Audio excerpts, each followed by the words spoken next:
Alright, I'm putting a 110 on. Dude, the range at which I can contest people with this thing is ridiculous.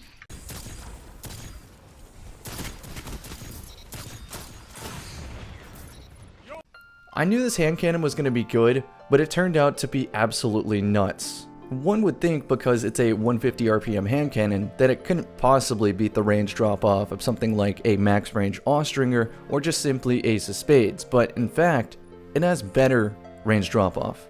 So with that fact in mind, let's add up all the advantages of this hand cannon. It's a 150 RPM, so you're going to get a slightly faster time to kill than Austringer or Ace. It has a lightweight frame, so it's an invisible +2 to mobility, and it has a 100 recoil direction and high aim assist. This is everything you want in a hand cannon. My only complaint with this particular roll that I got is 4th times the charm. If that was snapshot instead, this would be hands down a no-brainer pick against even every exotic hand cannon, let alone legendaries. But because it has 4th times the charm, sure, I can, shoot somebody out of range 4 times in the head. Actually a pretty ridiculous range at which it 4 taps, but yeah, I could shoot someone 4 times, get 2 bullets back, and just keep annihilating a team. Or I could just get snapshot and always guarantee that I hit first shot. Sounds a lot better to me. So immediately addressing the elephant in the room, is this good on console? Yeah, I think it's good on console, especially if you have a rapid hit instead of 4 times the charm, but it's not going to be the best option. I think you'd be a lot better off using a max range service revolver than a rapid hit spare rations. If you find that you anchor a lot in your playstyle, you might get a lot more mileage out of Ace of Spades anyway. No need to have to grind Reckoning or Gambit Prime for a perfect spare rations when you could just do the Ace of Spades quest, use high caliber rounds to flinch people, win gunfights from a long distance, proc Memento Mori, and then use damage boosters to 2-tap people. On the opposite end, if you're a player that takes advantage of their vertical space, you're always jumping, then you're going to be a lot more at home with a spare rations or service revolver simply because you can add an Icarus grip to spare rations, or you can just inherently use service revolver.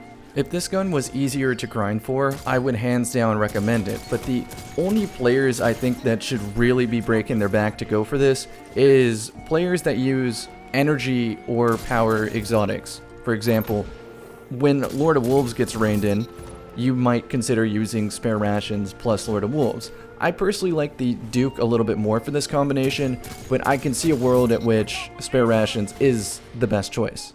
I'll also add that the max range variant of spare rations isn't the only competitive variant. I think if you get multi-kill clip or swashbuckler with snapshot, it can be just as, if not more lethal with certain melee-centric builds. Like for me in this gameplay, I'm throwing knives. This is what I'm practicing with this week. This is what I want to master, is throwing knives at people at a long distance and intentionally hitting most of the knives, if not blocking a doorway from multiple people. However, if you're more of a shotgun player, there is a more accessible weapon combo that exists. You could go for a swashbuckler Imperial Decree with a kindled orchid hand cannon from the Black Armory Forge that is curated. So you'd have kill clip plus rampage plus drop mag.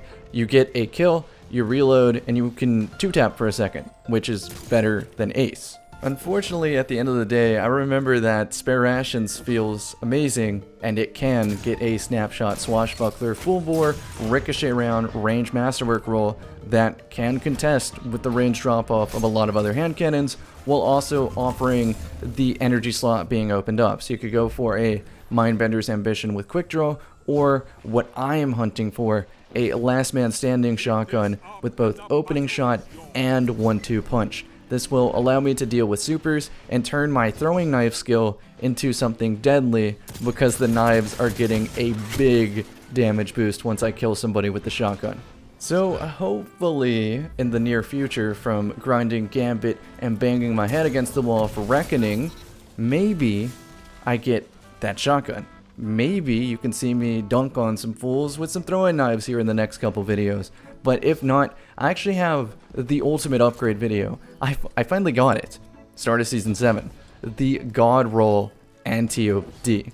This is one of the weapons that I wanted since day one of random rolls. And I, turned in gunsmith packages every single day. This is actually part of the reason I created this stock loadout series, but that's for another day as well. Anyhow, the next episode of Upgrade is probably going to be that Antiope, and it is worth a full dive, maybe even a formal review instead. We'll see.